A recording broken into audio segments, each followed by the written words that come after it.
What's the matter? Not hungry?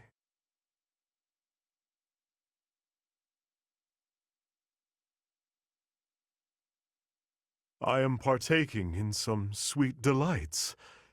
Is there a problem?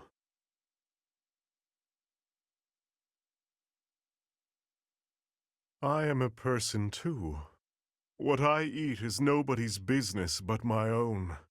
If you need something, spit it out. My ice cream is melting.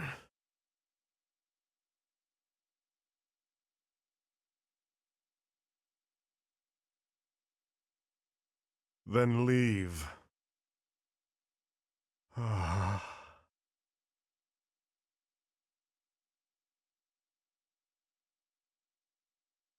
am.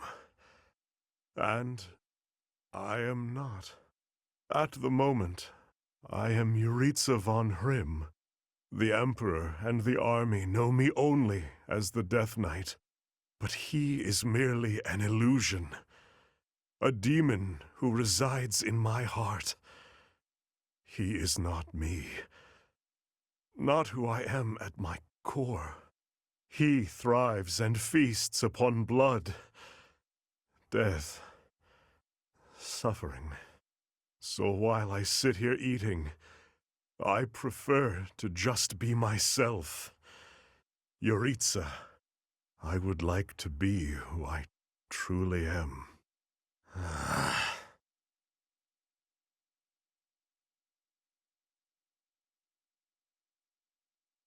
I am incapable of enjoying my dessert with you gawking at me like that. I have no further words for you. Go.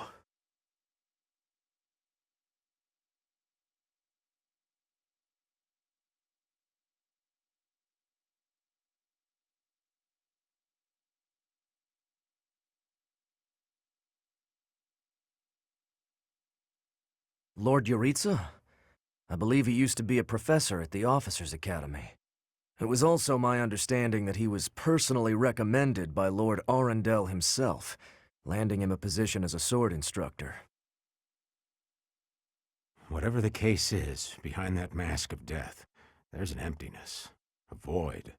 This is probably just a rumor, but I heard he was found and taken in by Her Majesty herself. Supposedly, he's the heir of the Hrim family. But I also heard he's only a distant relative who was adopted. He sure is mysterious.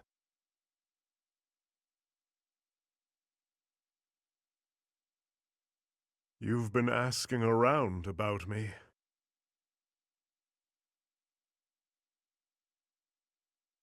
It matters not to me, one way or the other. Do you want to know of my past?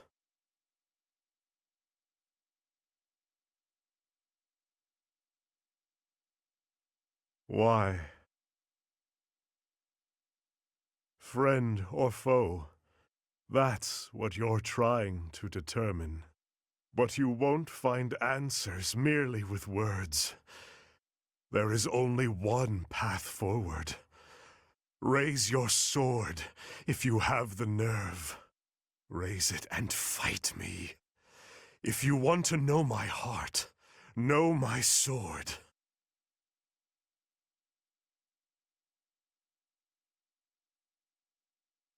It's only to spar. Nobody will be slain. I cannot kill you yet. The Death Knight knows that very well. I've been told to refrain from killing you until the war has ended.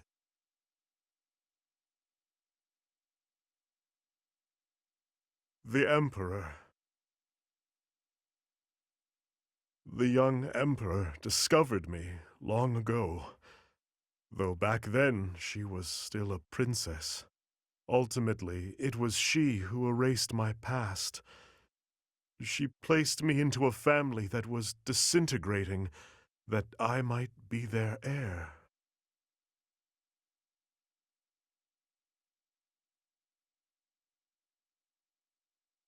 Indeed, my past. My crimes for killing a useless man and his kin. To survive, the Death Knight must spill blood. Left to his own devices, he would kill innocent passers-by. Through the Emperor's grace, he was allowed hunting grounds. That is why, to this day, I follow her. I am not yet ready to yield such fertile hunting grounds. Nor am I ready to truly fight you.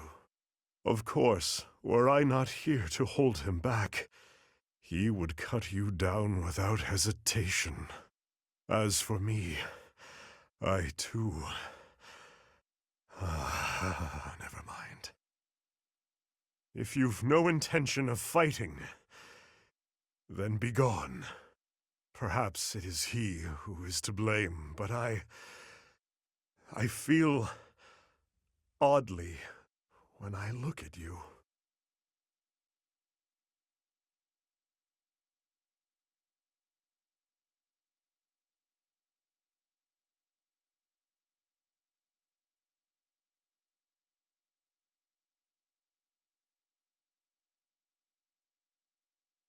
The way your sword glides through the air, I am in awe. You, paired with that sword, it may bring about my end.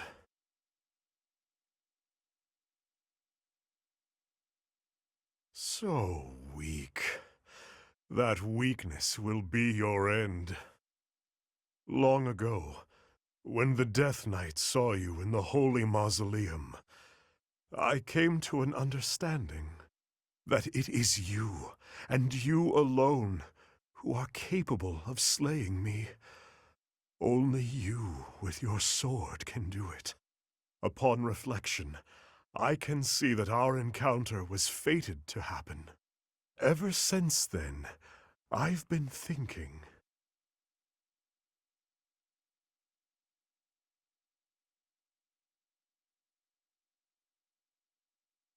Why, indeed? Why was the Death Knight fixated so fervently upon you?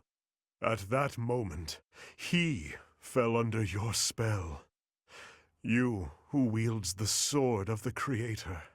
And now, as I fight alongside you, I too fall victim to your spell. That I am unable to fight you is truly regrettable.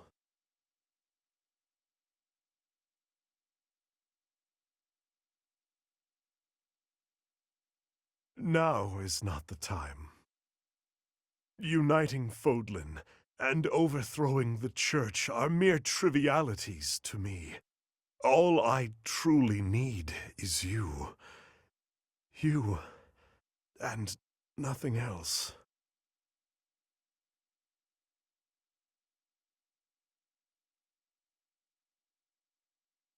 Perhaps that is true, viewed in a certain light. And please, don't get yourself killed by some foolish brigands.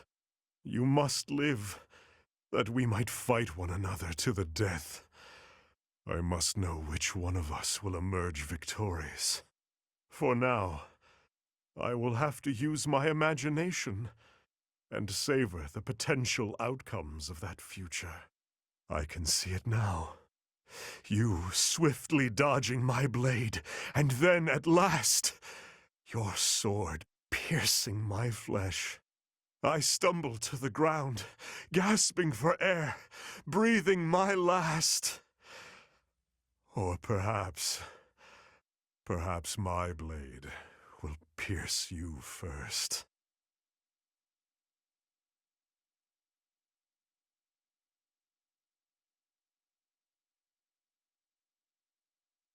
No, that is enough. I must refrain from such fantasies. They make my urge to slay you all the stronger. It is enough to stand by your side while I await that day of true pleasure.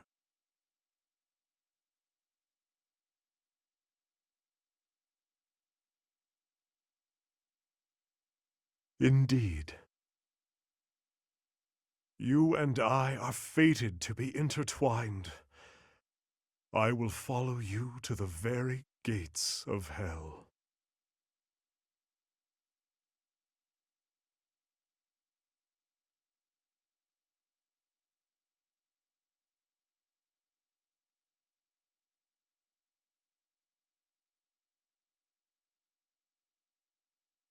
Huh! Ta!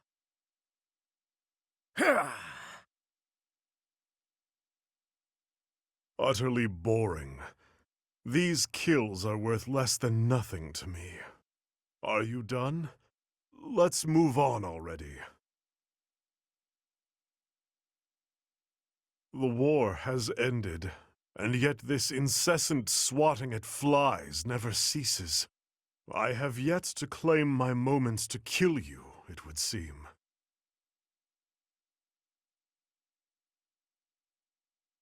Yes, we will. It is all that I live for now. Funny, is it not? That we should fight toward the same end, only to vanquish one another in time.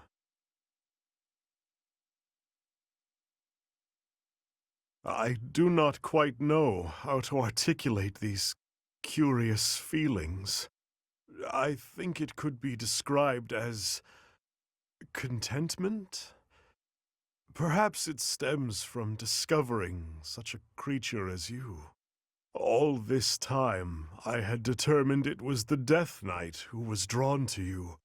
Yet, fighting alongside you, I have come to realize that you are the only being who truly means anything to me. Once we exterminate the rats lurking below ground, and all of this madness is settled, once that finally happens, all of this will long be forgotten, and we shall indulge in the finer things together.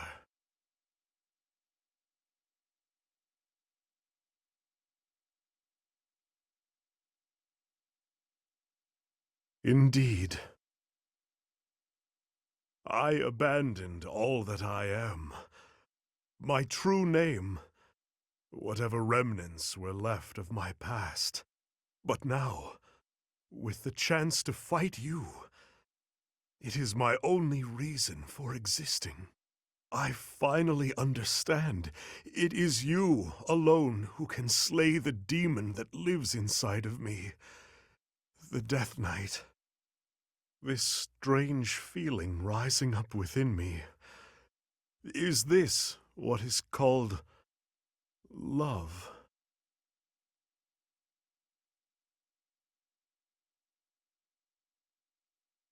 That pleases me.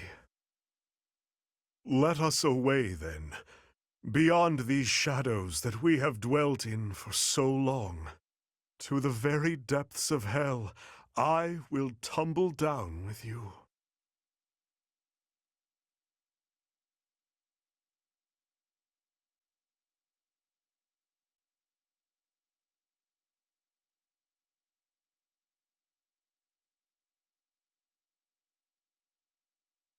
Phew! Oh, Professor, are you training too?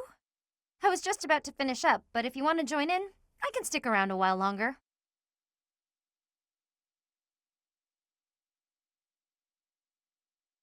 Oh no, it's fine. Just do your thing. Don't mind me. Come on, don't be shy.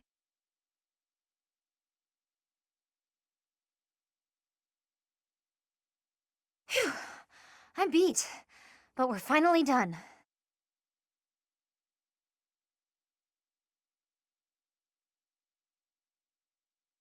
I was already training when you got here, and I finished right alongside you. Guess I outlasted you, huh?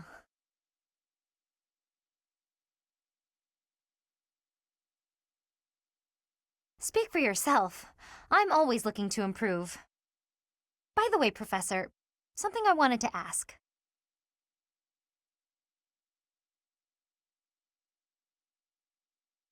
Are you really Captain Gerald's kid?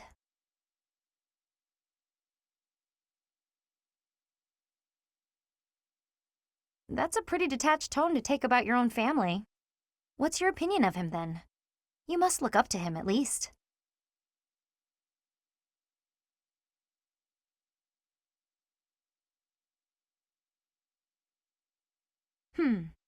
It doesn't sound like you really appreciate him. You didn't even know until you came here that he used to lead the Knights of Seiros, did you? If it weren't for him, you wouldn't be half the person you are now. You've probably never even thought about how lucky you are. Oh, okay, this really bothers me. Listen up. I don't care if you're the teacher and I'm the student. I'm going to outshine you. I know you were some famous mercenary before you came here, but let me tell you something. I'm going to be better than you ever were. In fact, I'll surpass you in no time at all, so don't blink. You might miss it.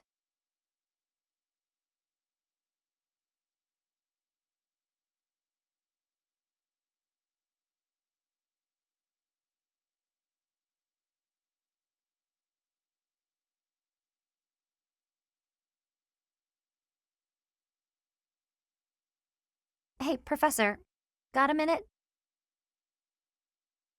Look, I'm sorry I snapped at you. I didn't mean to lose my temper.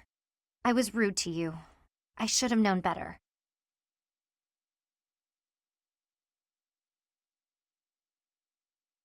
Huh, I thought you might say that. In that way, you're just like Captain Gerald. You accept other people. You don't let petty details get under your skin.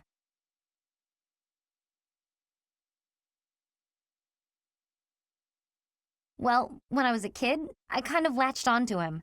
I've been calling myself his apprentice ever since. He spent some time in the village I grew up in. Actually, you weren't with him back then. Why not?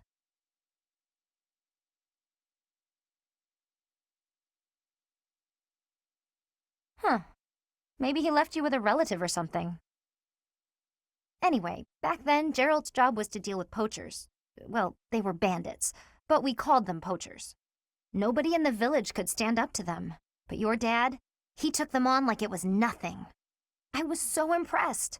All I could think was how amazing mercenaries were. I'd lived in that tiny village my whole life, so to me, Captain Gerald was nothing short of a legend. So I went right up to him and I told him I was going to be his apprentice. He didn't stick around long after that, but he did teach me a lot while he was with us. Tactics, strategy, training routines, it was all so new and exciting. So after he left, I kept at it, kept training, just like he taught me.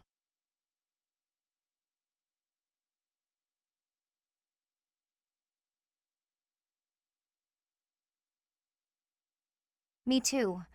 I always planned to meet him again once I became a top-tier mercenary. But I'm just glad I got to see him, to thank him properly and all. I've spent my whole life working to become a great mercenary like your father. There were so many times when I wanted to ask his advice, but I couldn't. I just had to make do. That's how I've made it this far. Just hard work, all on my own. But then you come along. And it's like you don't appreciate Captain Gerald at all, or how lucky you were to have him around your whole life. Oh, it still really bothers me. You might be his kid, but I'm still his best apprentice. Got it?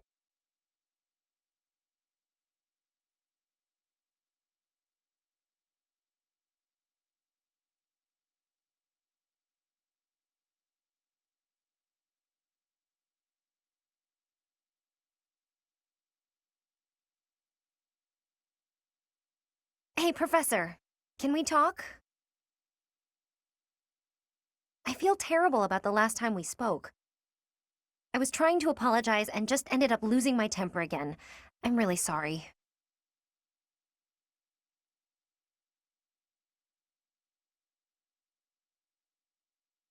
I figured you'd say that, but I still feel like an idiot. Somehow, I just have a hard time keeping my feelings in check around you. And I think if I don't just tell you what I'm thinking, we'll never be able to have a normal conversation. So, let me clear the air. I want us to, engage.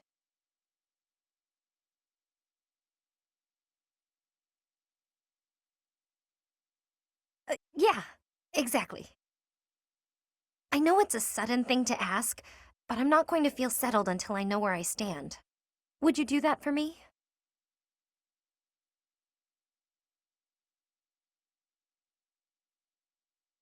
Good. Don't hold back, okay? I want to see you at your absolute best.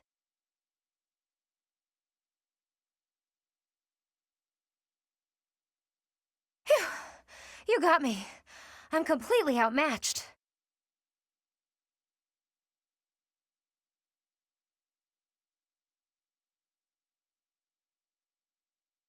No, don't apologize. This is what I needed.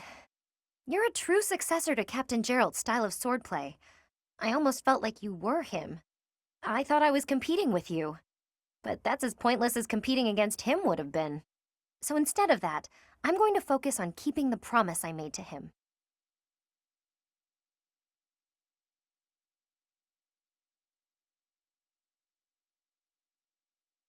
Captain Gerald said that if anything should happen to him, I'd have to support you in his place. He didn't sound serious at the time, but it was right before before we lost him. So I've decided. I'd like to do just what he said. I know I'm not as strong as I need to be, but I swear to you, I'll train until I am. What do you say? Can I call you my employer?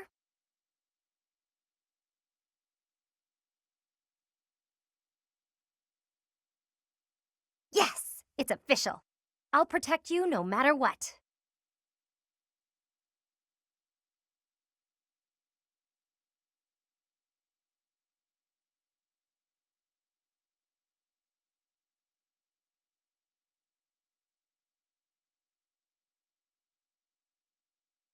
Professor? What are you doing here?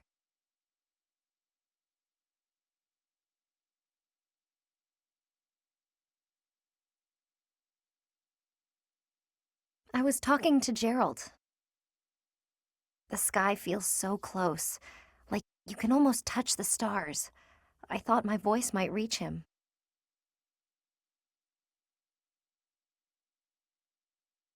That the war's finally over.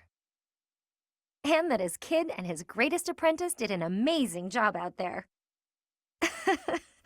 Maybe I'm overselling the part I played.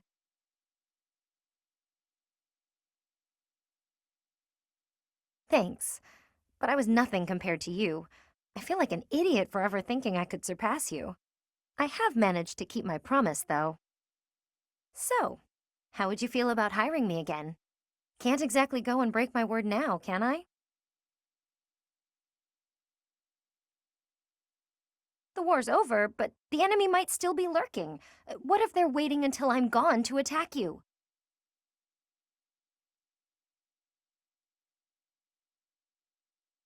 But, oh, I get it. You're probably pretty tired of me always trailing after you, huh?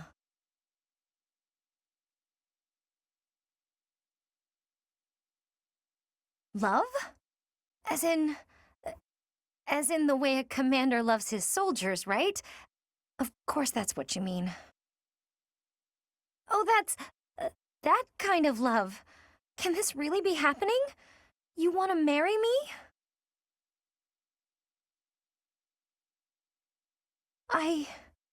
Of course I will. You are being serious, right? That would be an awful joke. I'm sorry. I should have been more honest. All that stuff about my promise a minute ago, it was mostly just an excuse for wanting to be near you. But I'm not really the romantic type, so I had a hard time coming out and saying it. Are you sure this is what you want, though? I know I'm not exactly conventional. Guess I'm really wearing this ring then, aren't I? But I do still have a promise to keep with Captain Gerald, too. You've got a big job ahead of you, building a whole new Fodlan. I'm going to support you through all of that. Make sure it never gets to be too much. Then that's that. I promise to protect you until death parts us. And I'll be happy for you to do the same for me.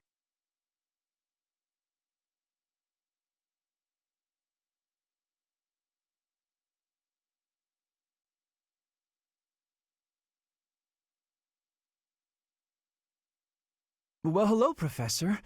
You came all the way to my room to... Oh. You've brought the materials from your lecture I slept through. I appreciate it. Thank you.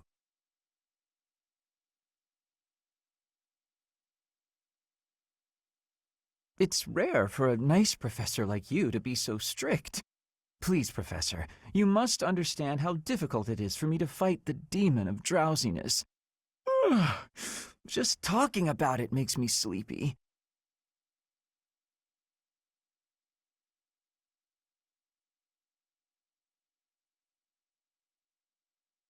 Oh no, I couldn't possibly. I would certainly injure myself if I tried to train while drowsy. I must compliment you, though. By this point in most conversations, I'm bored senseless. But I'm enjoying this. I wonder why. What is it about you that fascinates me so? You're definitely a strange one.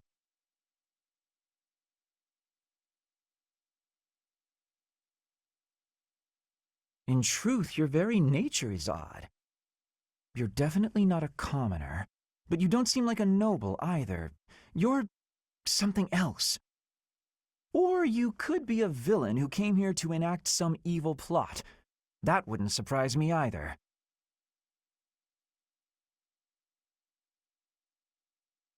Hey, Professor, will you ever allow me to investigate that crest of yours? It won't hurt a bit, I swear. I'm sure I could find out all sorts of things about your crest. And you. Of course, I'm not as experienced with such research as Professor Hanneman, but I do what I can. Someday, I think I might like to become a crest scholar. You never know.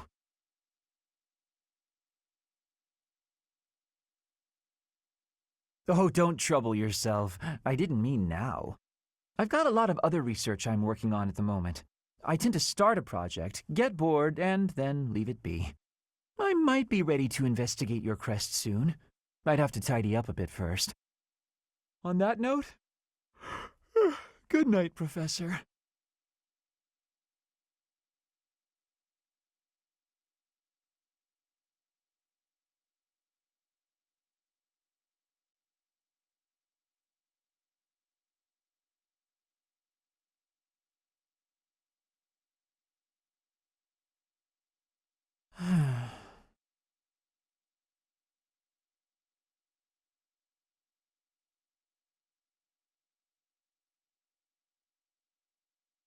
It's just, I was wondering why it seems as if no one values their own lives. Why do we fight until we die? Why do we kill without hesitation? I hate it. I don't like taking lives, or even the sight of blood. In the last battle, some of the soldiers under my command died for foolish reasons. Those soldiers could have pulled back. Instead, they kept fighting and were overrun. Am I supposed to be satisfied with the victory alone, even at the cost of such life?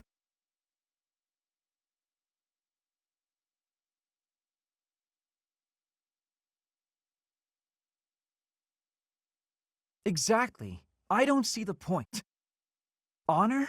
That's a foolish reason to give your life. Glory? Even worse. Just the thought frightens me. I'm not suited for battle, Professor.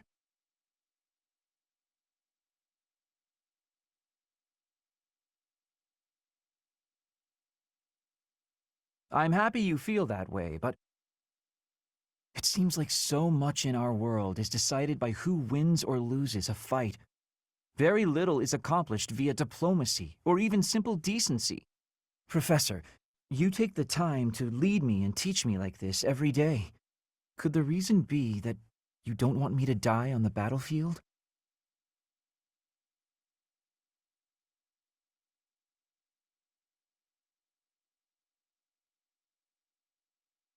That's a bold statement, Professor. But for whatever reason, I want to believe you. You really are a strange person, you know. Professor, I wish to ask something of you. I don't want to kill. I don't want blood on my hands. I just want to lie on my back and soak up the sun filtering down through the trees. And I want you to help me make that a reality.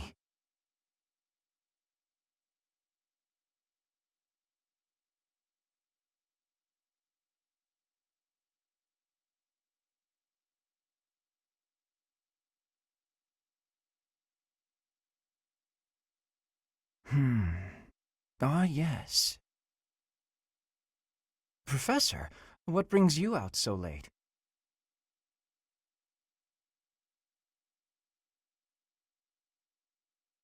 Oh, that was likely my voice.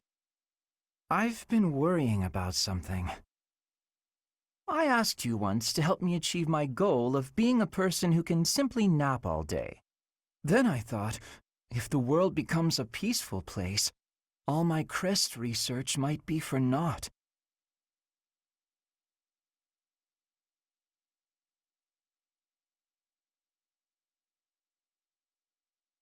Well, I don't see how crests have much use in times of peace.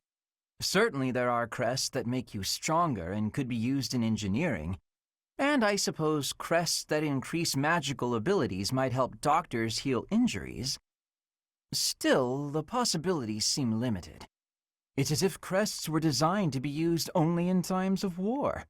Their power meant to bring about death and destruction.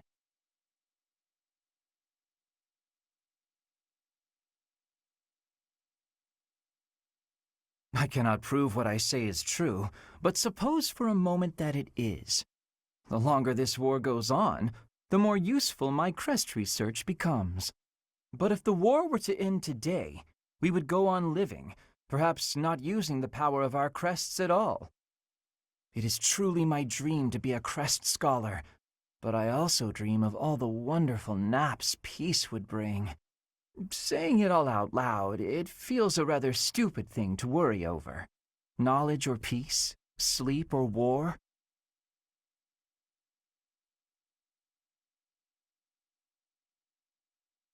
Thank you, Professor. I appreciate the sentiment. Although if I stop researching crests, I'll have one less excuse to spend time with you.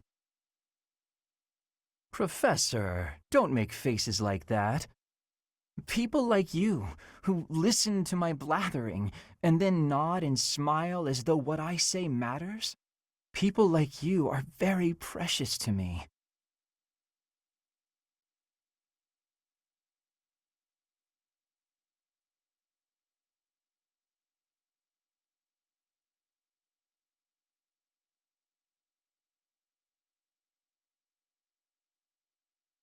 Professor, I've been waiting for you.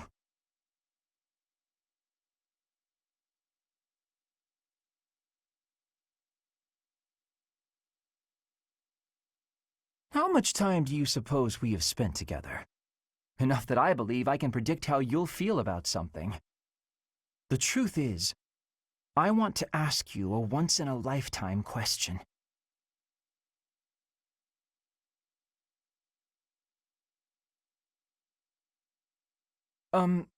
Yes.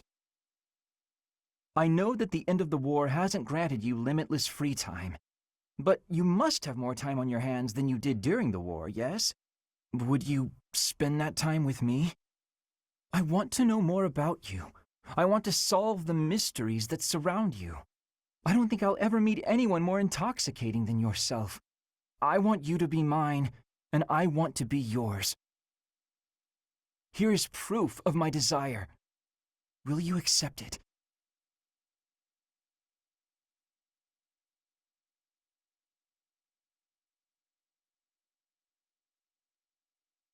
Oh, thank goodness. I don't know what I would have done with myself had you turned me down. Though, I feel like I've come to understand rather a lot about you. So I didn't honestly think you'd reject me.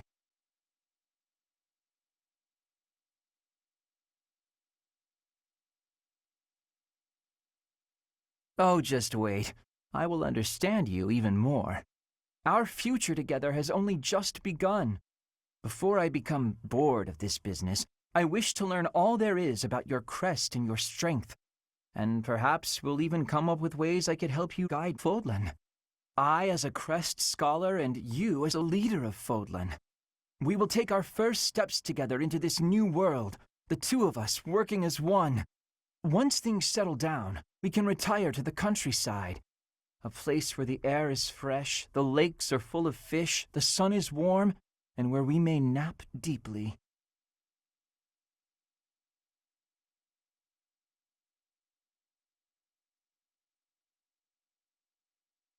Without naps, life is nothing but work. I value you too much to let you spend your whole life laboring for others.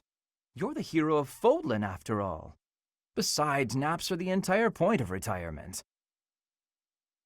It may be some time until we can nap beneath a tree, peaceful sunlight filtering through the branches. But when that day comes, to have you there lying by my side, paradise. And we will have made it so.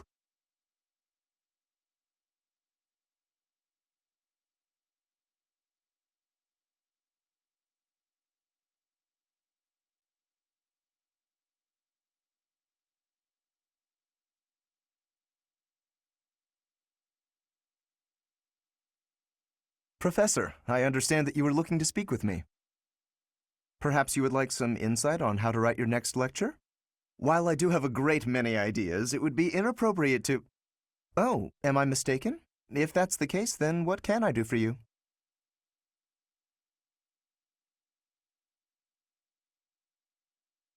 The ladies have complained? To you? About me? Preposterous. There must be some mistake. I am the heir of the noble house Gloucester. It is bred in me to treat all people with respect. Rest assured, you will not find anyone more upstanding than yours truly. Perhaps the issue is that the splendor of my noble presence is driving the ladies to distraction. If that is the crime, I do confess.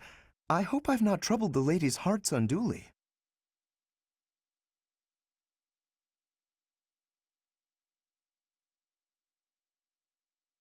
Outrageous! That's absurd!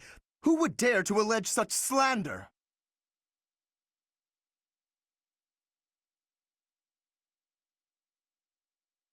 Of all the... Well, I suppose I have offered several of them the honor of dining with me. It is impossible to tell if even the most well-bred young lady is a suitable companion for me, merely by the sight of her. So, in order for us to get to know each other properly, it is appropriate that we dine together.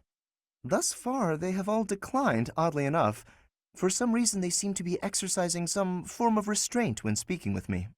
I would never insist, of course. But I will admit I have, on occasion, after a day's pause, issued repeat invitations, in the fashion and style of a gentleman.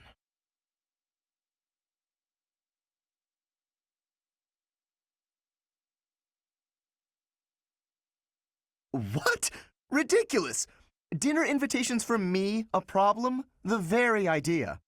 I am a perfect gentleman, the son of a noble line. I've a wit like a rapier, and it takes but a glance to see that I'm gorgeous. No, I cannot believe such a thing. Are you sure this isn't the result of some sort of scheme? It cannot be otherwise. Someone has clearly devised a conspiracy against me. Someone who envies my position, who seeks to soil my sterling reputation with foul rumors. How crude. Please, Professor, it is beneath you to fall victim to such petty and obscene tactics. I implore you to take greater care in the future. Now, if you will excuse me, I have a great deal of work to do. Farewell.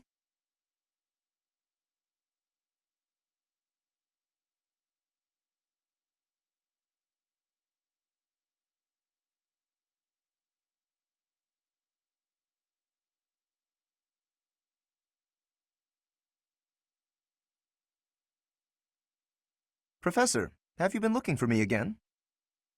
I am very busy, you know. I must insist that disruptions for light-hearted chats of this kind be kept to a minimum.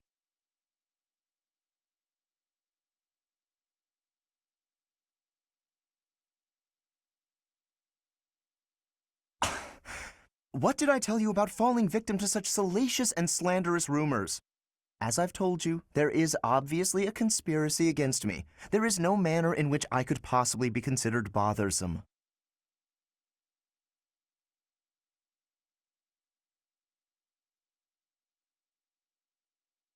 Professor, I assure you, you have been deceived. My adversary has poisoned the hearts of these ladies against me. The plot goes deeper than I thought.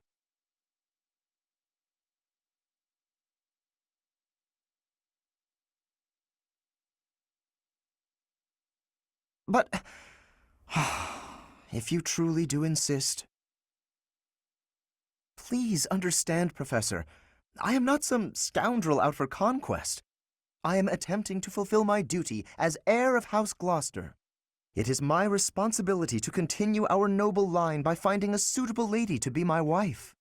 It is a rigorous process. My family has the very highest standards for appearance, grace, temperament, and pedigree.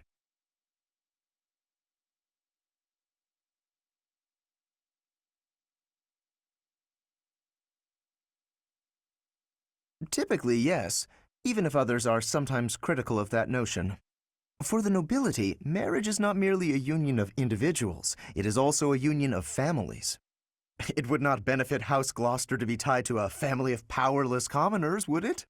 To achieve supremacy, it is necessary for my line to be tied to that of an influential family. That is the best path to peace and prosperity for all of Fodlan. So as you can see, the fate of the whole world rests upon my shoulders.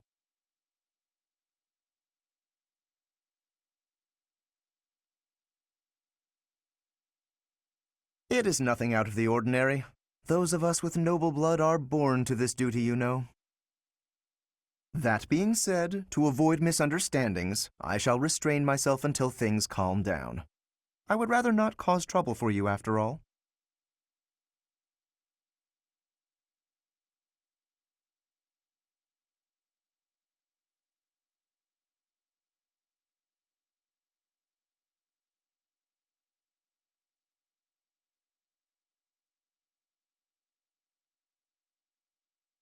Well met, Professor. I trust that you have not had any complaints about me lately.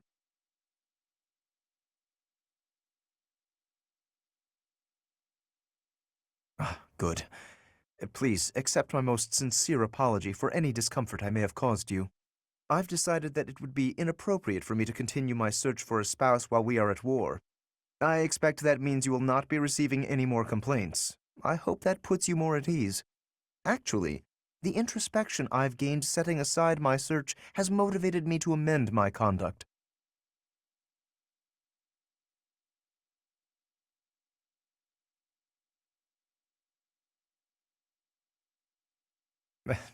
Not the phrasing I'd choose, but you're not wrong. Selfishly pursuing my own desires caused me to behave inconsiderately. For instance, it was arrogant and rude to invite ladies to dine with me purely to evaluate them. Our experiences in battle have also given me cause to doubt certain preconceptions I once held. Previously, I had considered it a requirement for my future spouse to come from a noble line. I once thought that commoners lacked the power to influence the wider world, as history might suggest. To find a commoner who made a real impact, one has to look all the way back to Nemesis. That was my belief, at any rate. But I realized that I've actually had an influential commoner right in front of me all along.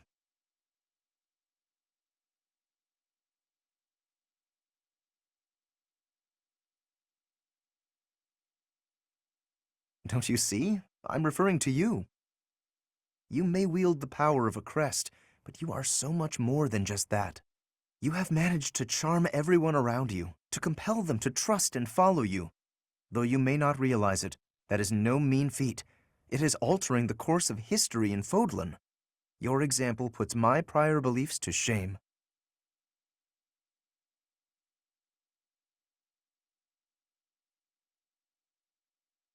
I appreciate the kind words. I have always sought to embody the ideal of nobility. That, at least, is a goal I continue to stand by. But now I know that bloodline alone is not sufficient to gauge a person's worth. I've learned much of this from you. You are humble and open-minded, despite your power and skill. That is why I, at least, find you so charismatic. Perhaps that is the wrong way to say it. What I mean is that you set an admirable example. I can only hope someday to be your equal.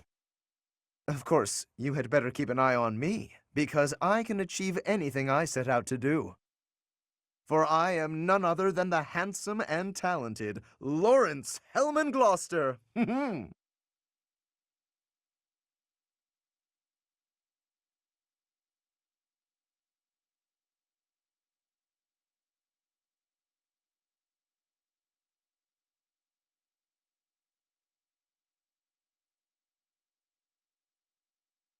You actually came. I wasn't sure you'd find the time. You often asked me to meet with you, but this is the first time it has been the other way around.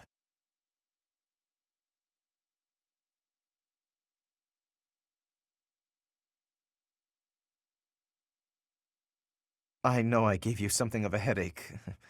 Please forgive my youthful impropriety. Now that the war is finally over, it seems I am able to resume my search for a suitable wife.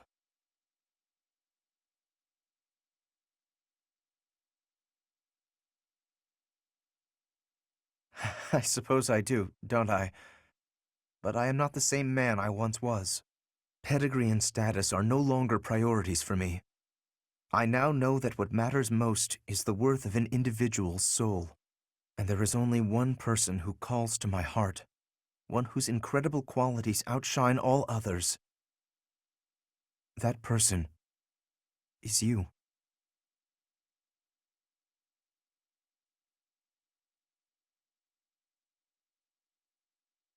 You'd expected this all along?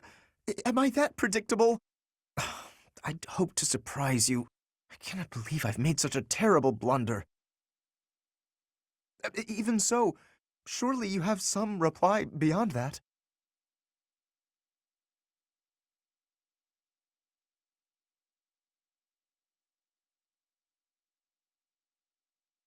No, I should apologize. I've gone and made you flustered. How abominably rude. Please don't fret about it. I'm no longer the type of person to get upset over others' manners. Do you remember when I said you were charismatic?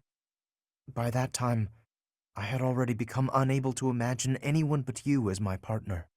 But I did not feel I was your equal. Since then, I have worked tirelessly to improve, to become a man truly worthy of you. What do you think? Have I finally managed it?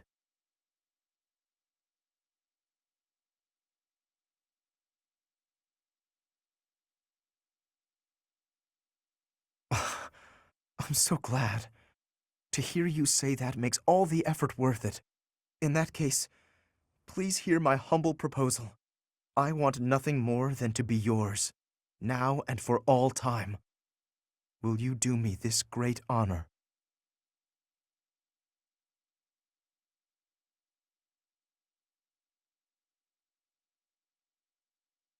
You will? You do? Yes, of course this should happen. Not even if you scoured all Fodlan could you find a partner more worthy of you. Or my name isn't Lorenz Hellman Gloucester.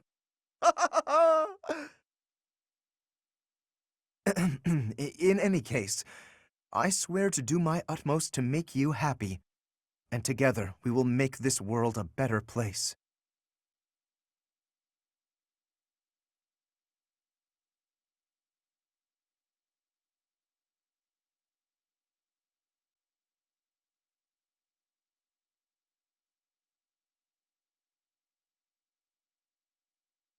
Honestly, what do they all take me for? I'm fine. Perfectly and completely fine. It's hardly different from daytime. I'm not scared. Ah! Ghost! Hang on. Professor? Is that you? Oh, well, good evening!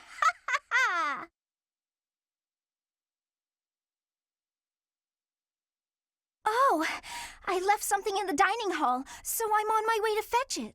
But you don't need to come with me or anything like that. I'm fine on my own, really.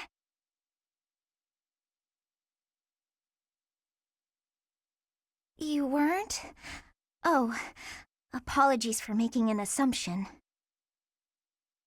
The truth is, everyone I come across asks if I'd like some company. They all seem to think I'll be scared wandering alone at night.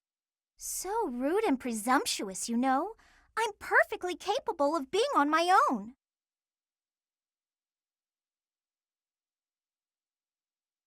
Hey, Professor, wait!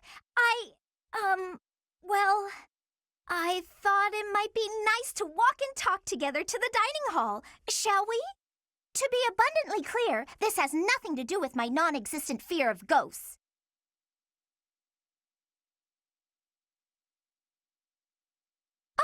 You must be bored. Fantastic, then. Do you mind, filling the void with some chatter? Some find silence to be a bit unsettling, after all.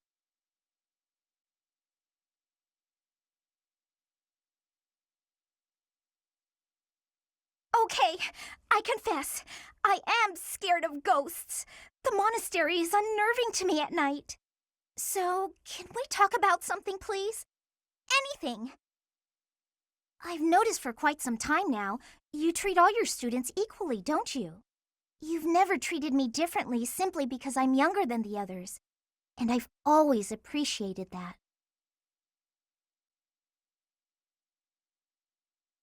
Isn't it rather obvious? I'm roughly 2 to 3 years younger than the rest of the class. Have you just not been paying close enough attention to those you teach? That's poor form for a professor. Oh, there! I found what I was looking for. Well, I'd better be on my way now. Good night!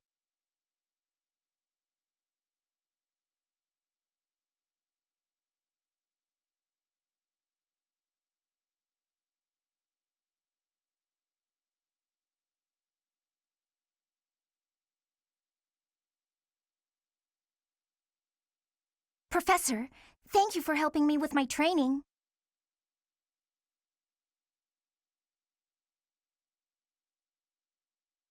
I'd love to do this again if possible. Your advice is always so useful. Everyone thinks you're a wonderful teacher.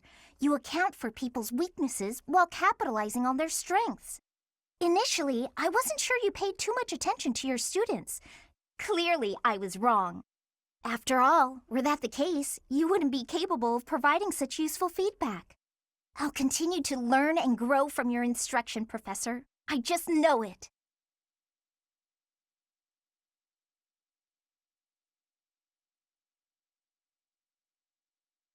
You think I'm determined?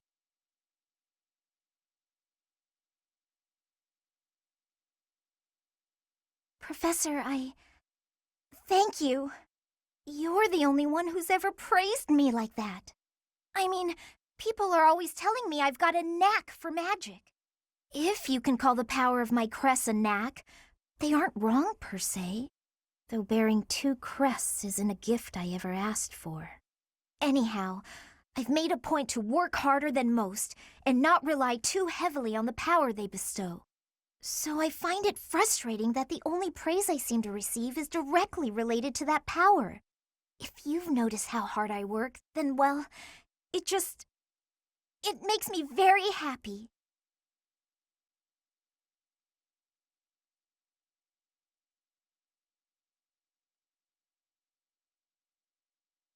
Well, you see, it is because I am the only child of House Ordelia. I must do all I can for my family name. I'm determined to someday be of real value to them, and that day must come soon. I can't waste any time. I don't have much of it left. Anyway, I should be going. Thank you again for your help.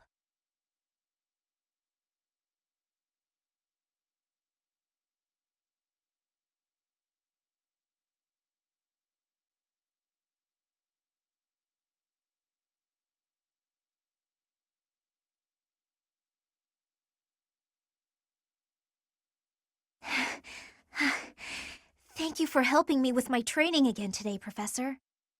I'm gonna keep at it for a while longer, so you go on ahead.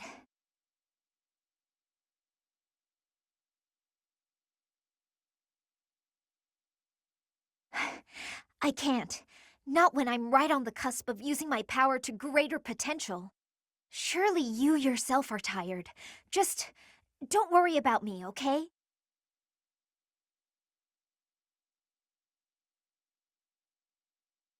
I'm sorry, Professor. It was careless of me to continue, despite how fatigued I clearly was. I probably should have listened to you. Now I've made a mess of things. I can't help but feel the need to rush in all things constantly.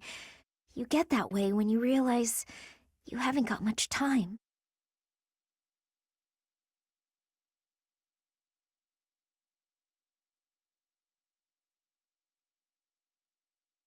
18 years ago, House Ordelia was involved in a civil conflict within the Empire. All we did was respond to a call for aid. We weren't involved politically. But once the rebellion was crushed, my family was held responsible for the aid we gave, and the Empire gained some sway over us as a result. At the time, the noble houses of the Alliance took a passive stance. No one lent aid to my family. As a result, some key officials within the family were killed, and people from the Empire were sent to replace them. Among those people were some mysterious mages. They were unsettling, in a word, skin pale as death.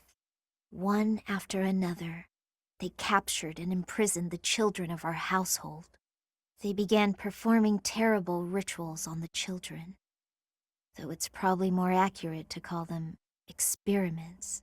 With the Empire monitoring our every move, my parents could do nothing but watch in horror as all of this unfolded. One after another, the children died, until the only one left was me. You know, my hair wasn't always this color. During their experiments, they'd been doing things with my blood. One morning, I awoke like this, a shock of white hair, all trace of pigment gone. Upon seeing me, the mages were delighted. They realized that their experiments had finally succeeded. Sure enough, they ran a test and saw that two crests coexisted within me. Losing pigment from my hair wasn't the only loss. The mages informed me that my lifespan was now greatly shortened. 5 more years at most, perhaps less.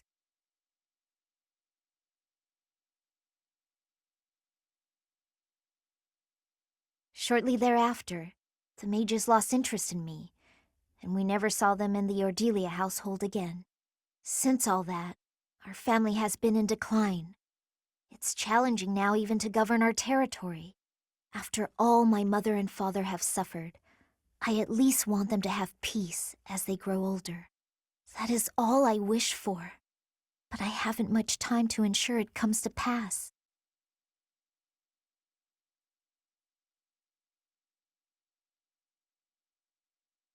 It's not like what's been done to me can be undone.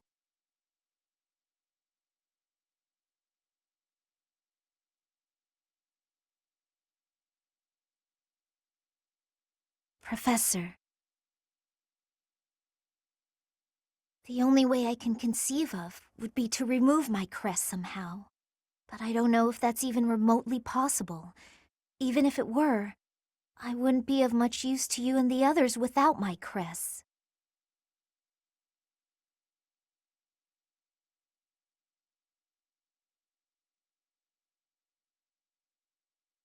You sound resolved.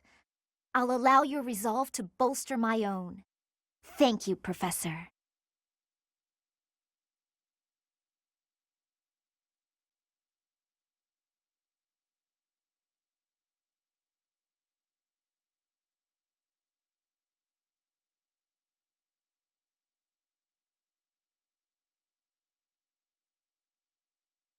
Professor,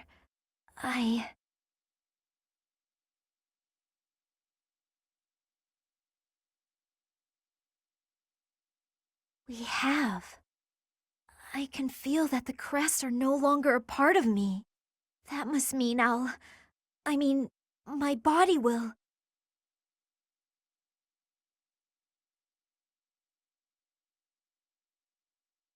Thank you, Professor.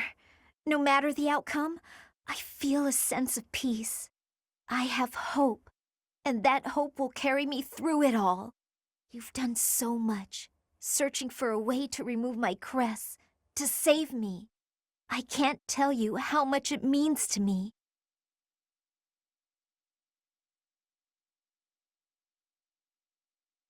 I will not claim my title. House Ordelia will end with my father's generation.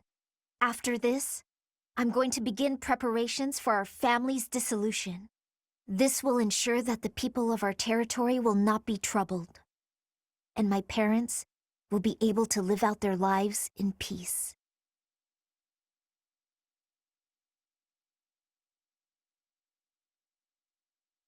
A good question.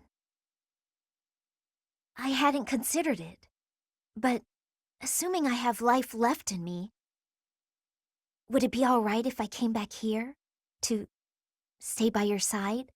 Without my crests, I'm not sure what all I'd be able to do for you. But you have given me a new life. I want to use my time to support you however I can. I just...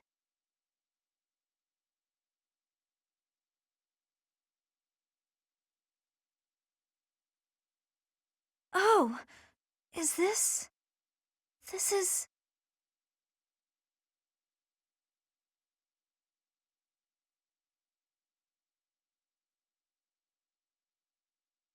What I said earlier about not caring what the outcome of all this is, I take it back. For the longest time, I didn't think I'd be around to be a part of the future you and everyone were creating, that I had no place in it. But now, I cannot fight it any longer. I do care, and I do not wish to give up on chasing that future. I do not wish to die. I refuse to give up on myself or on our future. And so, I promise to come back to you, no matter what. Once I'm back,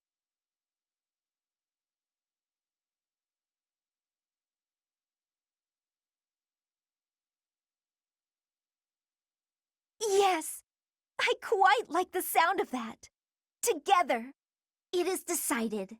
We will be together forever, living long, full lives. Count on it, my love.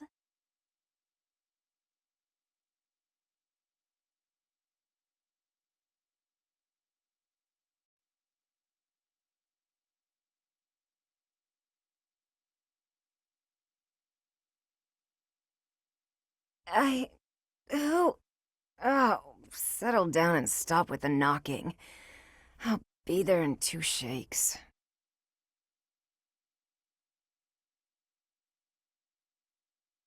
Oh, dear. Professor? Is that you? Just a moment. Oh, what should I do? I can't open the door in this state. Manuela, you simply must quit oversleeping. Hold on. Where are my clothes? I can't even find my... Where in blazes is my underwear? Oh, What is my dressing robe belt caught on? I can't tie this properly. It's not even covering... Oh, Manuela. This will have to do.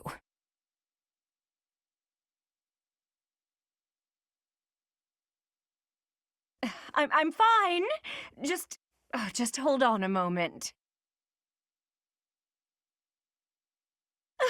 Hello. Sorry to have kept you waiting. So, what do you want?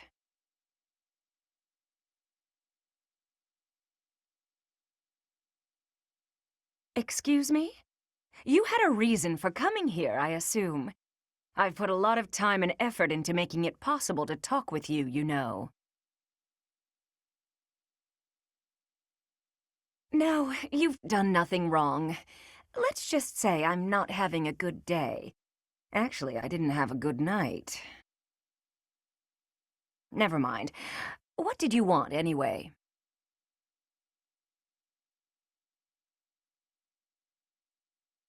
You heard from him? The fellow from last night? Huh. What did he have to say?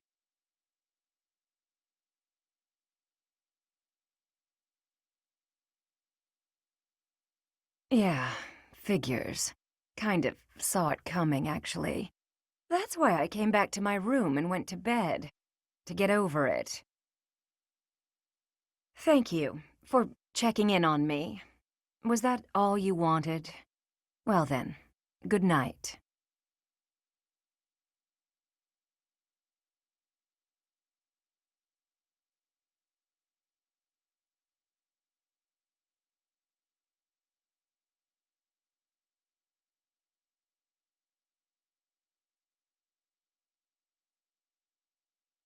Professor, a pleasure to see you.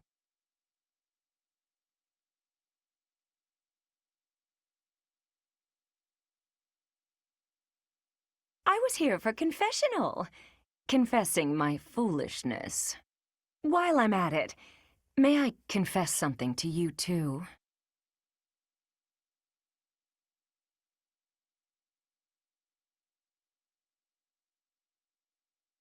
I realize what a burden I've been. On you, I mean. After every breakup, I neglect my work, and I know how that affects you.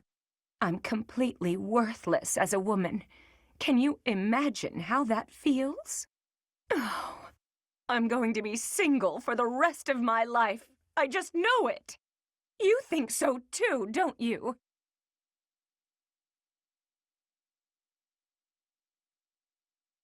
That's terrible to say. But if that's how you see it, maybe there is no hope for me. What's wrong with me?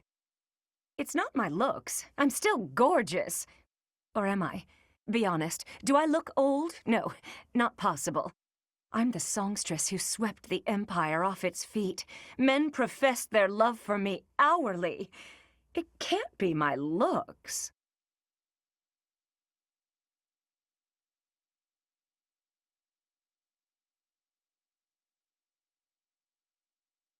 You're right. Although, just fine is a bit... Well, it's better to be attractive than just fine. Oh no. If the problem isn't my looks, and they are not the problem, then it must be... what? My personality?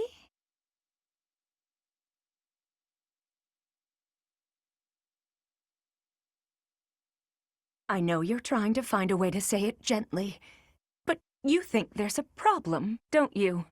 I suppose I can be a bit unkempt. I do have a short temper, and I may be a little lazy, sometimes. But I've always heard fellas, like a woman with a few flaws. Seems to me there are plenty of flawed girls who have landed themselves a good man. So maybe... my trouble is I'm not imperfect enough. Do you think I could use a few more flaws?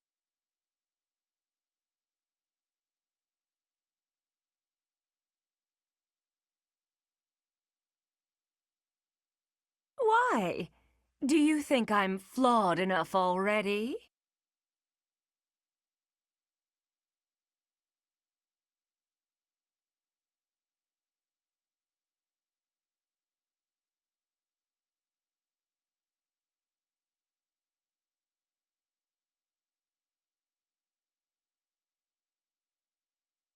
So I said, two can play at that game. I told him, a small-time little weasel like you ought to be begging me for attention. Oh, it gets me so mad, so worked up. Why aren't there any men around here who understand what a catch I am? Come to think of it, you've always been nice to me. If only you were a man. I mean, you listen to all my problems. I feel like I can really trust you. I don't have that kind of thing with a lot of people.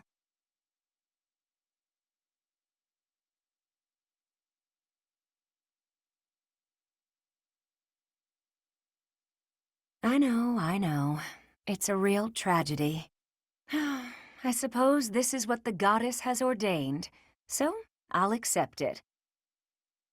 All right, enough of this moping around. What we need is a change of mood. We've still got a lot to do together. When I think about that, what are one or two men?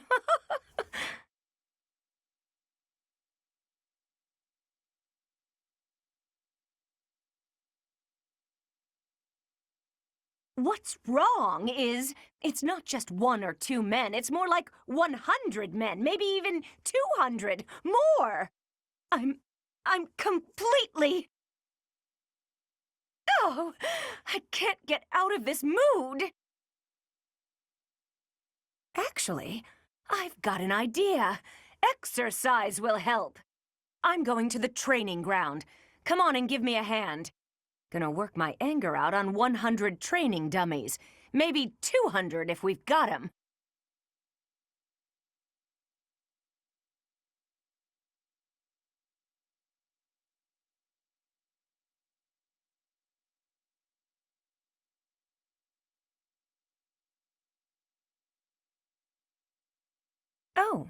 are you sure you should be here?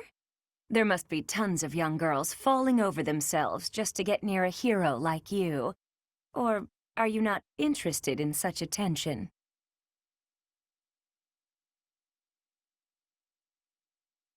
What? Not looking for romance, then? So that's why you never gave in, no matter how many times I tried. Listen, I get it. No need to explain anything. It's better this way. It means I wasn't the problem.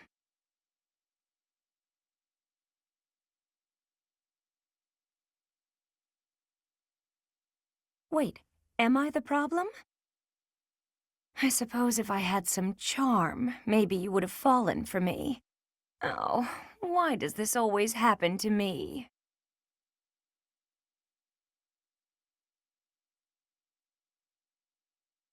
I'm not surprised. You can probably have your pick.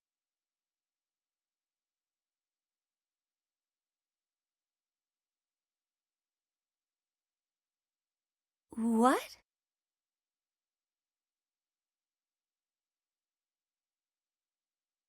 Have you gotten me confused with someone else?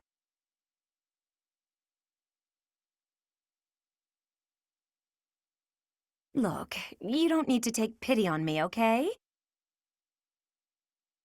Or... that's not it, is it? I can see it in your eyes. Nobody's looked at me that way in a long, long time. I sound like a schoolgirl, but this is the moment I've always dreamed of.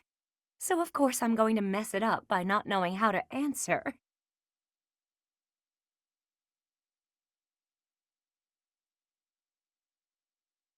Just give me a minute to compose myself. Okay. Come on, Manuela.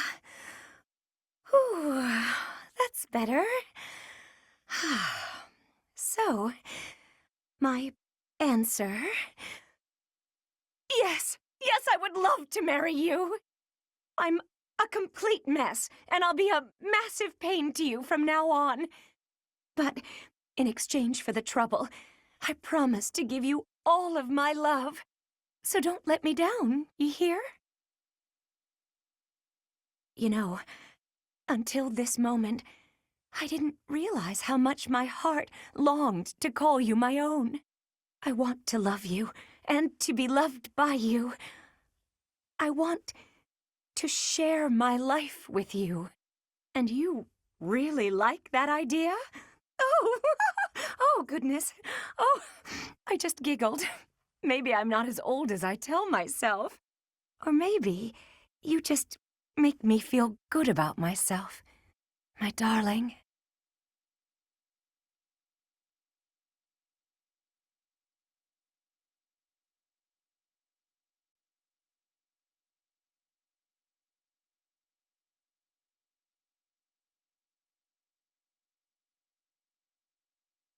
Dear Goddess, I ask for guidance.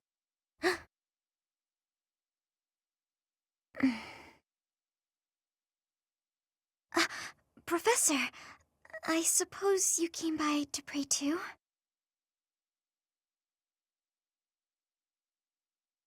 I see. That's why I'm here too.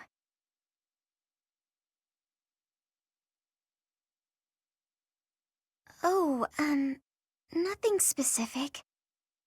I only call upon the goddess to give thanks, or perhaps to ask for protection. Anyhow, I should be on my way.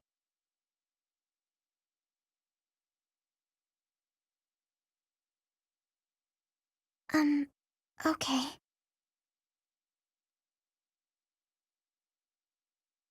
I'm sorry. I don't really know what to say. I'm not very good at talking to people. The truth is, I didn't interact with people too often before I came here.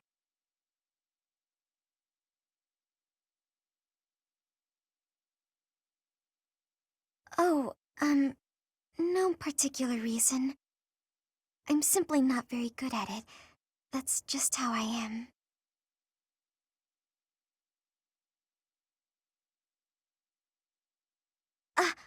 Thank you. I'm sorry. You shouldn't waste your time worrying about me. Please, just ignore me. I, have to be going now. Goodbye, Professor.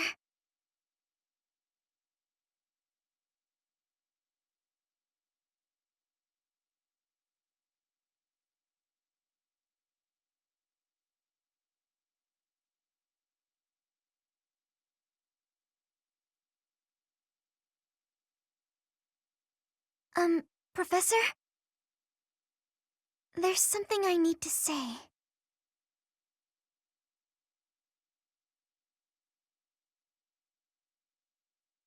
Thank you. How should I put this? I don't seem to be getting along with everyone. I don't contribute much either. Am I a nuisance to you, Professor? If so, I'll leave. Of course, my adoptive father may not understand, but if I must...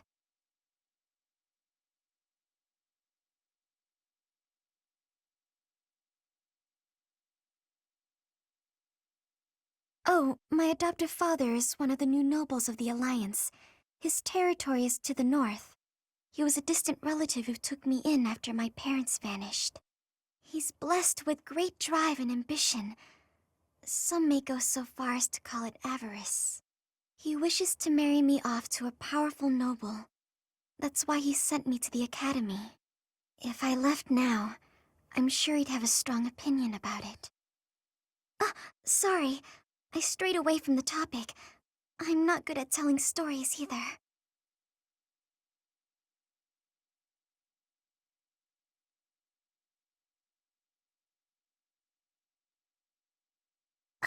Good. I'm glad. So, as I was saying, are you sure I'm not bothering you, Professor?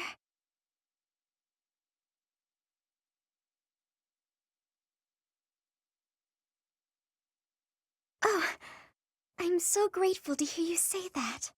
What I'm trying to say is, you should keep your distance.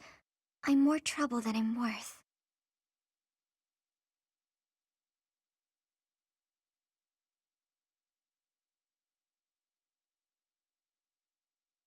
You only say that because you don't know the real me. I'm sorry, I have to go.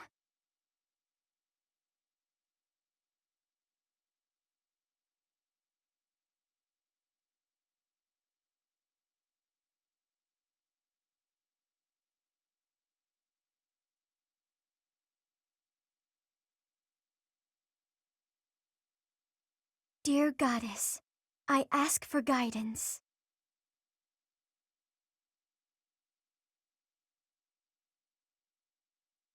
Professor, you're always watching over me, aren't you?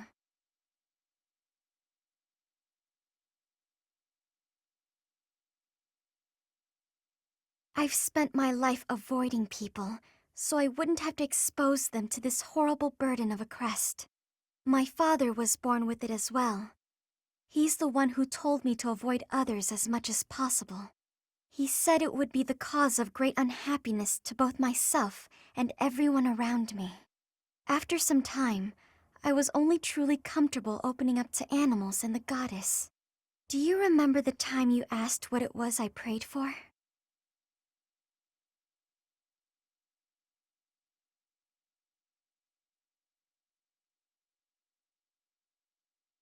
Yes, but that wasn't the case.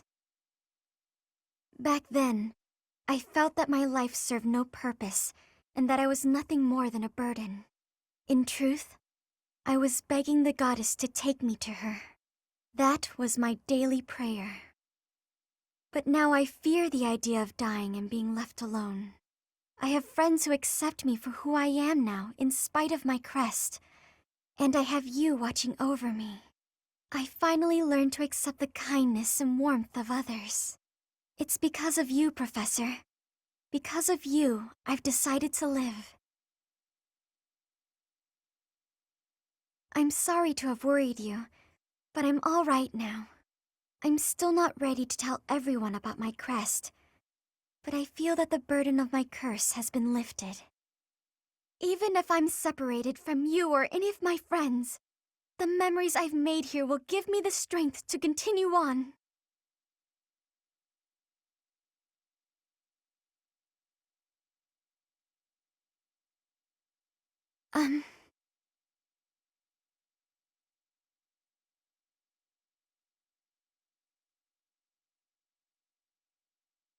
Oh, I'm sure I'll have the strength to move forward if we're together.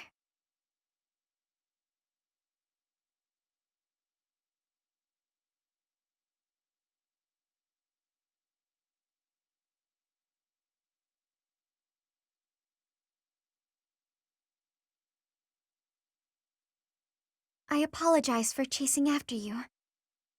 I really need to speak with you, but I can come back if now is not a good time.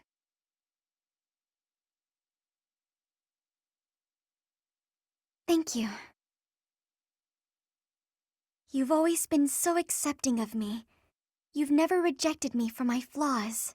You have given me the strength and courage to look forward to my future. But I won't know what to do with myself when the war has ended. When I'm gone, will I keep moving forward or back?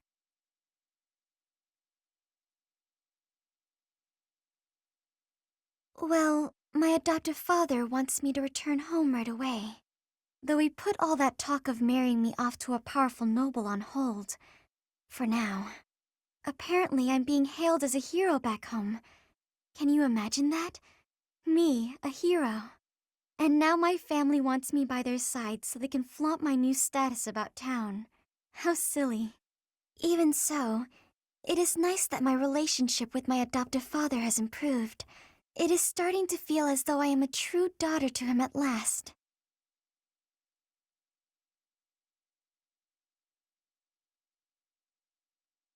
No, I've been considering what would be the best course for my future, and... Well, here, please, won't you take this? I'm sorry for surprising you with this so suddenly.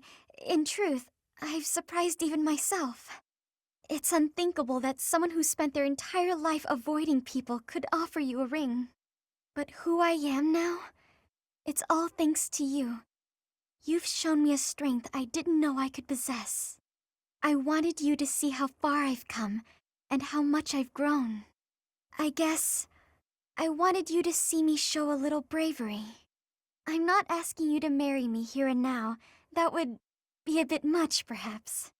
Maybe we can just think of this as a promise that you will always be in my heart.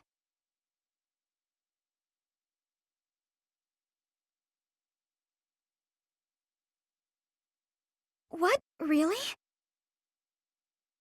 You would want to marry me? Even with all my flaws?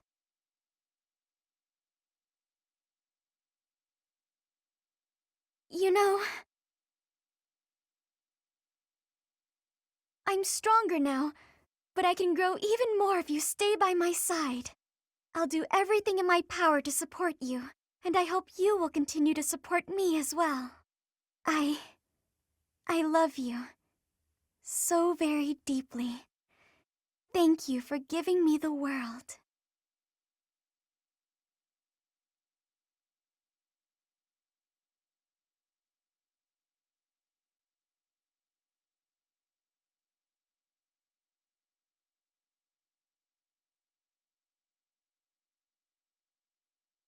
Good evening, Professor. Returning from work, I take it?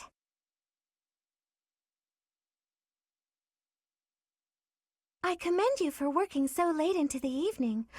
All of my days at the Academy are enriching thanks to you. Try not to overtax yourself, all right? I'm concerned for your health. We wouldn't want you to wear yourself out. The goddess won't smite you if you rely on others for help, you know.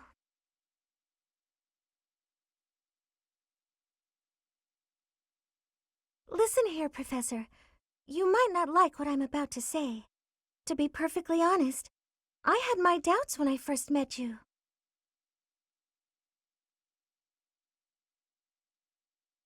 I don't want you to think less of me for saying this, but here we are. At first, I thought you seemed too young to be a professor. It is unusual, you have to admit. Yet you seemed very composed and mature despite your age. You're strong-willed, encouraging, and you go to great lengths to ensure that everyone is cared for. But it almost feels like you're trying too hard to be a perfect role model for your students.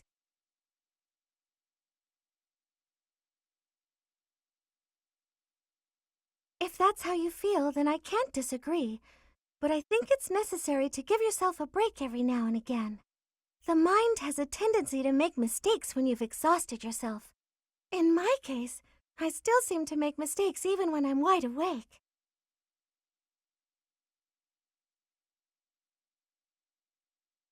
Oh, you know, I'm always mixing up the dates for drills or misplacing things. Just the other day, I forgot to put on my uniform and headed out to practice wearing only my... well, you can imagine how embarrassed I was. My mind can be so scattered sometimes. Anyway, where was I? Ah, that's right. What I'm trying to say is that you shouldn't push yourself too hard. If you do, you might end up in a pretty bad place.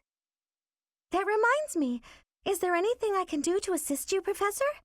If it's all right with you, I'd like to help in any way I can.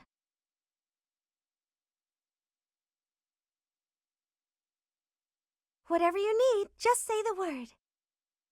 I look forward to helping you out.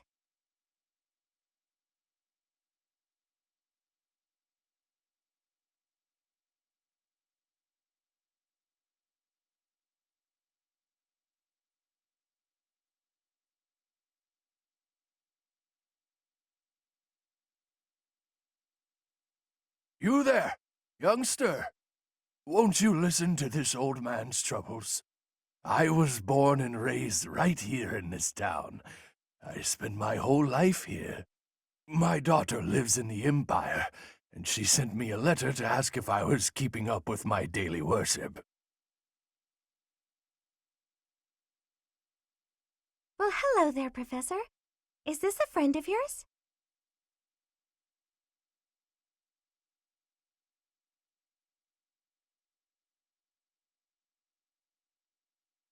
Is that so? I was sure you two knew each other. Is there something we can do for you, good sir? Oh, what a lovely young lady. I was just telling this kind soul a story. Really? What's troubling you?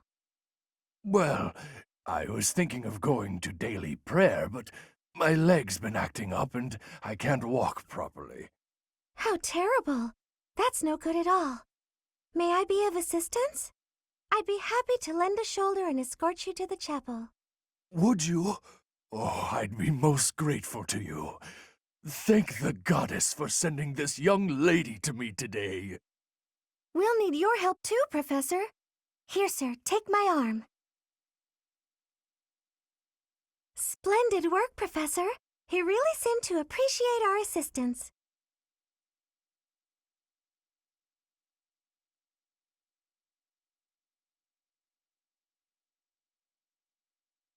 Putting a smile on someone's face always seems to brighten up the day. Is something wrong? You're giving me a strange look.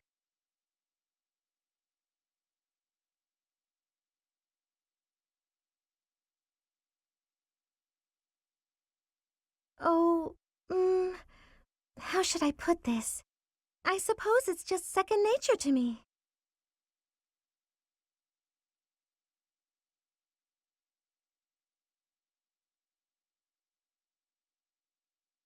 It's difficult to describe, but I can usually tell when someone is worried about something. Back there, I could tell that both you and the old man were in distress. I spent a good amount of my life living in the church. Maybe that's why I'm so good at identifying these things?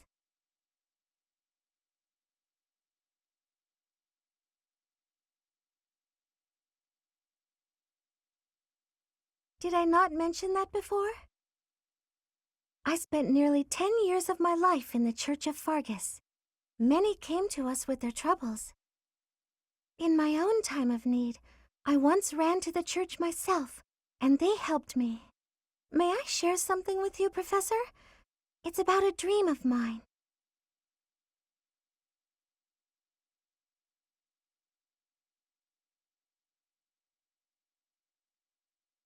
I'd like to work in the church one day.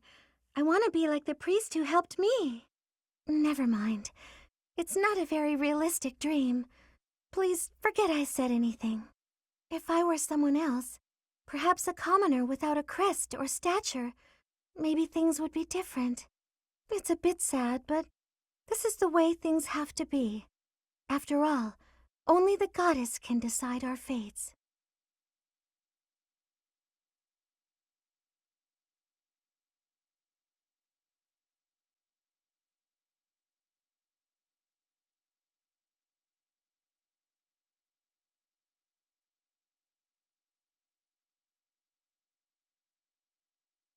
Do you have a moment, Professor? I need to speak with you.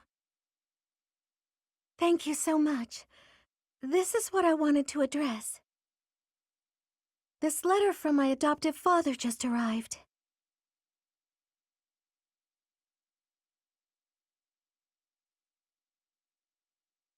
Oh, have I not mentioned him? He's the reason I first came to the Officers' Academy. He's also the one who dragged me from the church where I was living, just so he could use my crest.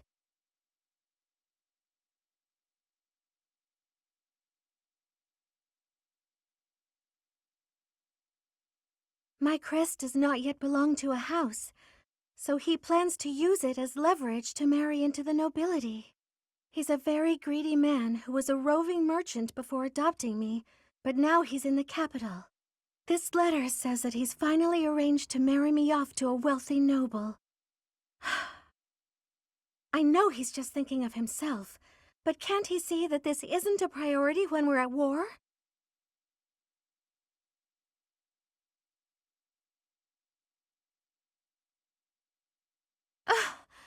I don't know what to do about this proposal.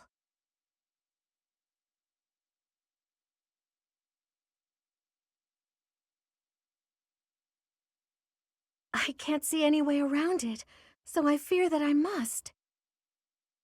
I just don't want to let go of the life that I've made for myself. I know it's not what my heart wants, but I don't have the strength to say no.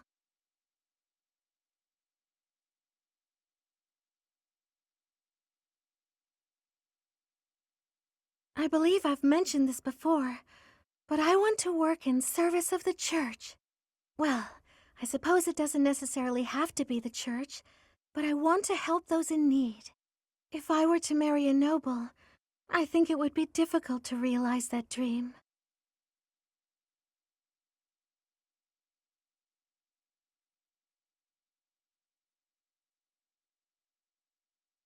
It's just, I've always allowed myself to follow the whims of those above me. I convinced myself that everything in life was at the will of the goddess. I was blind to reality. I believed it was her will to both pull me from the church and guide me to the Officers' Academy. The decision to enter this war was the first time I acted of my own free will. My adoptive father opposed this decision, but I somehow managed to convince him. Still, I couldn't free myself of him completely. This letter is proof of that. It's not that I'm scared of him, but there is something that worries me.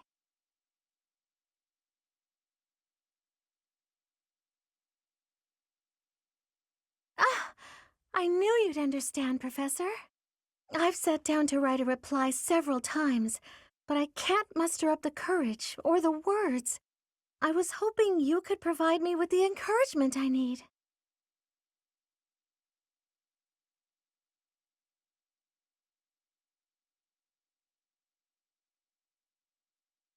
If I don't, he'll go ahead with the arrangement. I suppose I must aim toward cutting him out of my life completely. Okay, I think that may have been just the push I was looking for. I'll tell him the truth, that I found a life worth pursuing and I must decline the proposal. Maybe I should tell him I've fallen for someone else.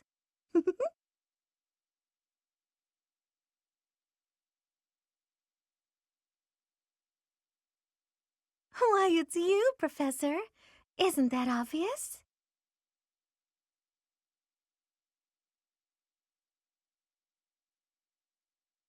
I'm just teasing.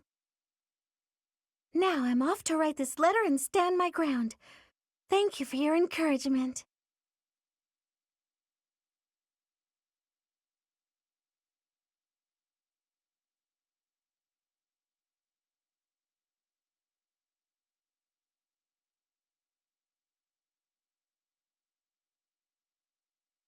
There you are.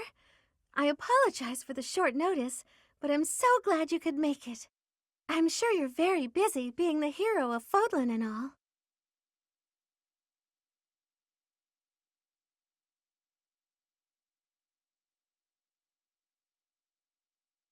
Then I'm afraid that what I'm about to ask may come at an inopportune time. Do you mind hearing me out?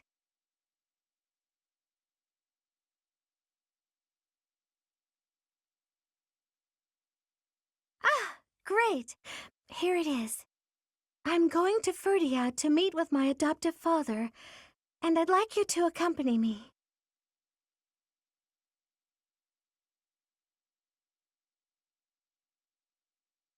I feel the need to set things straight with him, in my own way. I've already decided exactly what I'm going to say. I'm choosing to live my life how I want, in pursuit of my own happiness. I need you to accept that. I'm in charge of my own destiny, not you, not anyone else, just me. I've waited so long to say all that.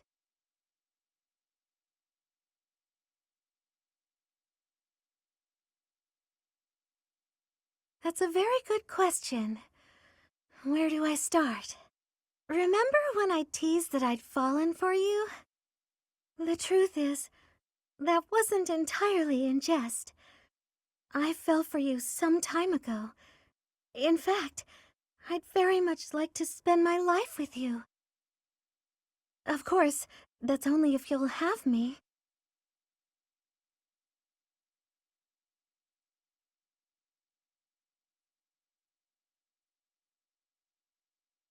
Oh my goodness!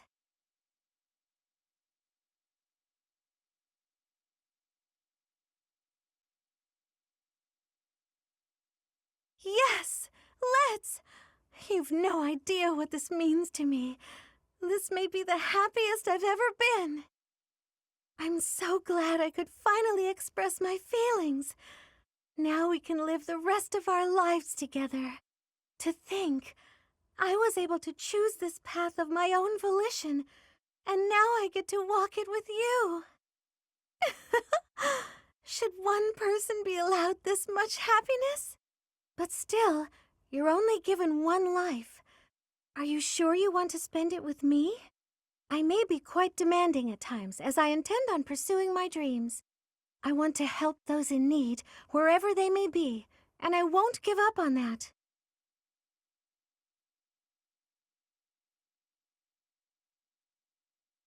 I thought that's what you might say. Perhaps that's why I fell for you. It's just the way you are. All right, let's be off. It's no short journey to Ferdiad. Oh, something to note.